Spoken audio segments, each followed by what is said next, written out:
Hello students. मध्यकालीन भारत के स्रोत जहां से हमें कुछ पता चला और इसके बारे में हमने देखा इस्लाम के बाद हमने देखा कि अरब और तुर्कों का आक्रमण, इन सब पे हमने डिस्कस करते हुए अब आगे इस मध्यकालीन भारत के अंदर आज हम दिल्ली सल्तनत की बात करेंगे। क्योंकि देखिए, मोहम्मद गोरी के आक्रमण के बाद 1206 में मोहम्मद गोरी की अचानक मृत्यु हो गई। इस पर तो हमने बात की थी।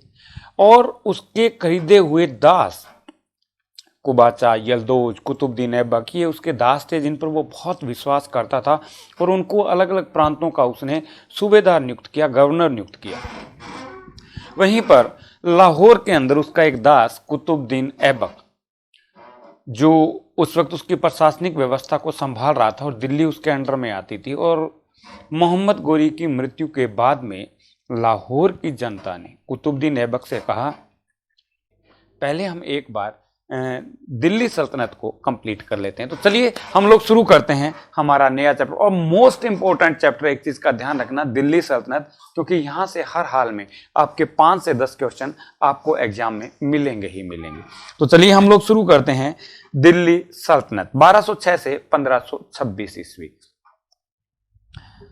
इसके अंदर हम लोग देखते हैं दिल्ली सल्तनत 1206 से 1526 के अंदर ममलूक वंश 1206 से 1290 ईस्वी तक रहा। हालांकि इसके अंदर अलग अलग ममलूक वंश, और ममलूक वंश का मतलब क्या होता है हम इस पर भी अभी डिस्कस करने वाले हैं।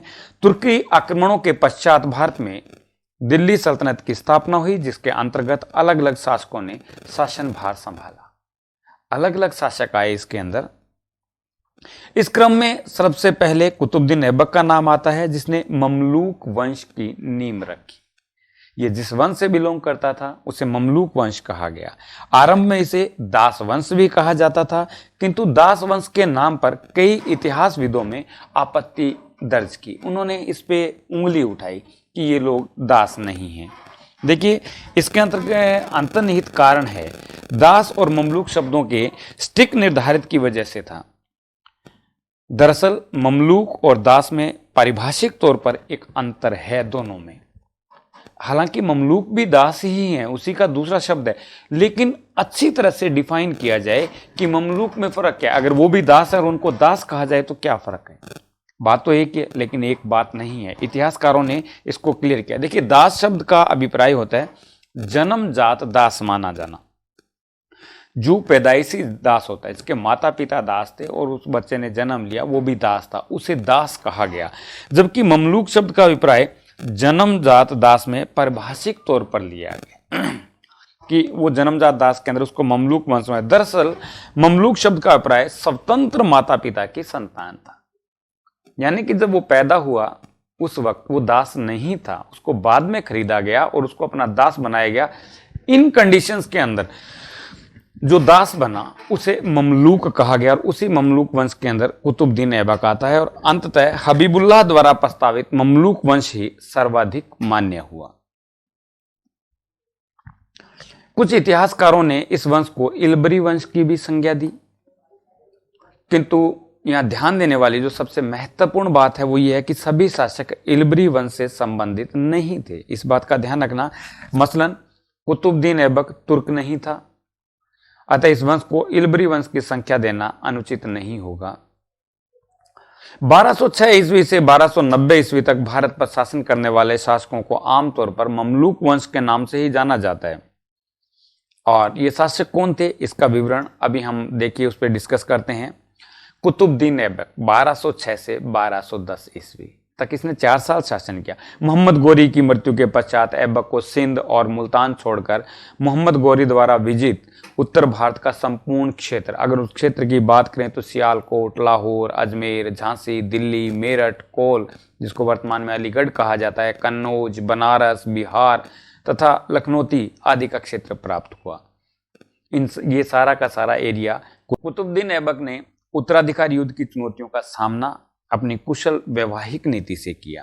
जब ये गद्दी पे बैठा तो इसके सामने इसके जो बाकी अन्य साथी थे, जो मोहम्मद गोरी के खरीदे हुए दास थे, उनके साथ इसका आमना सामना भी हुआ, क्योंकि सभी इस राजवंश को हड़पना चाहते थे। उसने मोहम्मद गरी के कन्या विश्वस्त अधिकारी ताजुद्दीन यल्दोज की पुत्री से विवाह किया। उसने अपनी बहन का विवाह नासिरुद्दीन कुबाचा से किया, जो सिंध का प्रभावी अधिकारी था। उसने अपनी पुत्री का विवाह तुर्की दास अधिकारी इल्तुतमिश से किया। कुतुबुद्दीन ऐबक ने गोरी की मृत्यु के बाद शासन अपने हाथों में ले लिया, लेकिन उसने न तो अपने नाम के सिक्के चलाए और न ही खुतबा पढ़वाया। ये एक पहला ऐसा शासक था जिसने अपने आप को सुल्तान या गाजी की पदवी के साथ या उपाधि के साथ गद्दी पे नहीं बैठा, ये अपने आप को सिपह सालार ही कहता रहा। कुतुबुद्दीन ऐबक ने मल्लिक और सिपह सालार की उपाधियों से शासन प्रारंभ किया था, सुल्तान की पदवी धारण नहीं की थी। थोड़ा डरा हुआ था क्योंकि दास था। कुतुबुद्दीन ऐबक ने लाहौर से शासन का संचालन किया तथा लाहौर ही उसकी राजधानी थी। 1210 ईस्वी में चौगान खेलते समय घोड़े से अचानक गिर जाने से इसकी मृत्यु हो गई। उसके बाद कुतुबुद्दीन ऐबक का जो पुत्र था आराम शाह 1 साल के लिए राजगद्दी पे बैठा। अगर हम कुतुबुद्दीन ऐबक के व्यक्तित्व का मूल्यांकन करें, अगर हम उसके मूल्यांकन की बात करें, तो कुतुबुद्दीन ऐबक एक योग्य सेनापति, अचूक तीरंदाज, साहसी तथा प्रतिभाशाली व्यक्ति था। एक गुलाम की अवस्था से उठकर सुल्तान के पद तक पहुंचना उसकी योग्यता तथा प्रतिभा का परिचय था। ऑब्वियसली इसमें तो कोई दो राय नहीं है कि कुतुबुद्दीन ऐबक एक दास था, इसको एक बाजार में खरीदा गया, वस्तु के रूप में खरीदा गया, लेकिन उसने अपनी काबिलियत और अपनी योग्यता से ये साबित किया कि मैं एक शासक हूं।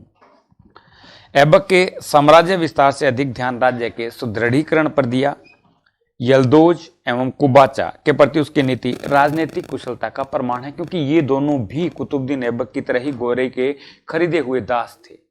वो भी अपनी प्रतिभा से सिपह सालार की पोस्ट पर पहुंचे, सूबेदार की पोस्ट पर पहुंचे और उनसे अपने राज्य को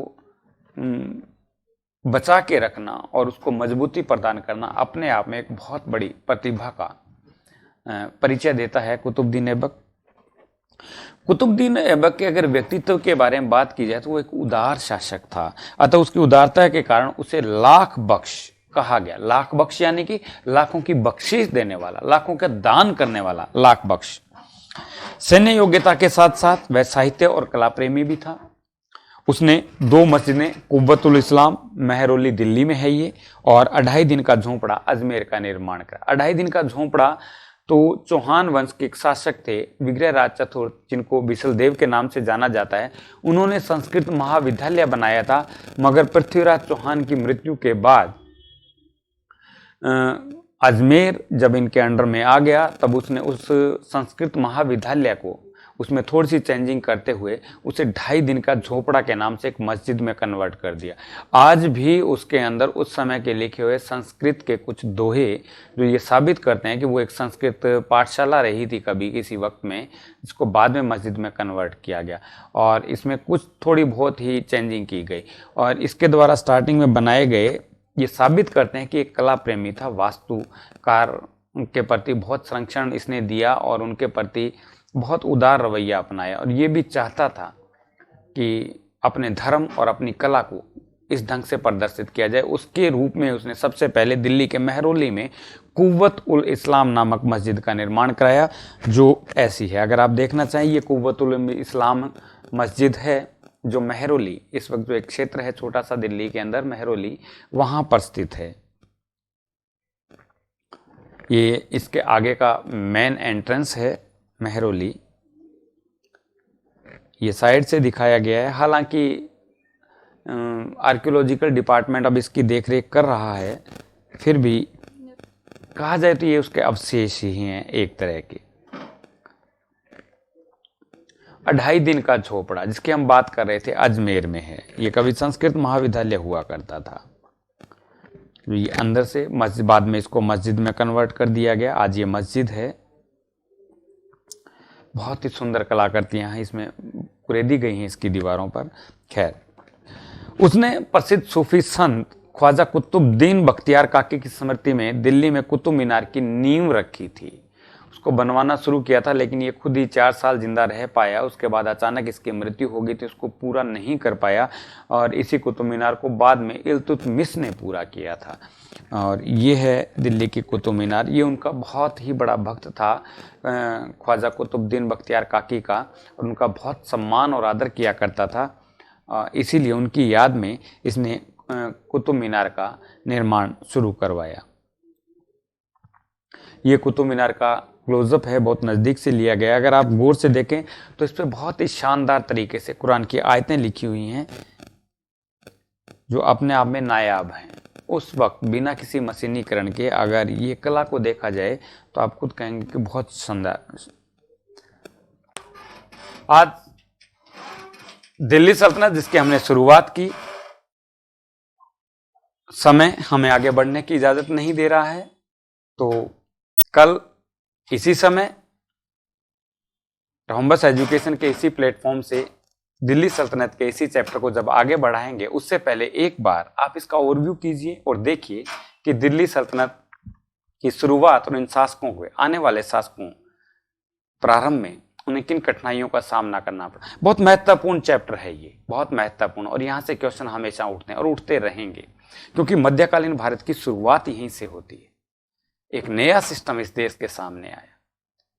कल इसी समय दोबारा मिलें, तब तक आप खुश रहें, सुरक्षित रहें, और आप हमें इजाज़त दें। धन्यवाद।